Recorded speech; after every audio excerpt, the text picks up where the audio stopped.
দিল্লির কেন্দ্রস্থলে অবস্থিত ইন্ডিয়া গেট হল ভারতের জাতীয় স্মৃতিস্তম্ভ। ইন্ডিয়া গেটের নকশা করেছিলেন স্যার এডউইন লুটিয়েন্স এবং এর নির্মাণ কাজ শুরু হয়েছিল 1921 সালে, আর নির্মাণ কাজ শেষ হয় এবং দর্শকদের জন্য খুলে দেওয়া হয়েছিল 1931 সালে।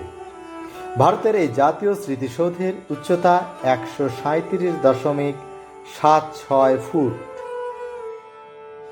ইন্ডিয়া গেট নির্মাণ করা হয়েছিল প্রথম বিশ্বযুদ্ধ এবং ইঙ্গো আফগান যুদ্ধে শহীদ 70,000 ভারতীয় সৈন্যের স্মৃতির উদ্দেশ্যে। লাল বেলে পাথর ও সাদা মার্বেল পাথর দ্বারা নির্মিত ইন্ডিয়া গেটের গায়ে 1919 সালে ইঙ্গো আফগান যুদ্ধে শহীদ 13,516 জন ভারতীয় সৈন্যের নাম খোদাই করে লেখা রয়েছে। 1971 সালে ভারত পাকিস্তান যুদ্ধে শহীদ ভারতীয় সৈন্যদের শ্রদ্ধা জ্ঞাপন ও স্মরণ রাখার জন্য গেটের মধ্যে অমর জওয়ান জ্যোতি নামক একটি প্রদীপ প্রজ্বলন করা হয়, যা দিনরাত প্রজ্বলিত থাকে।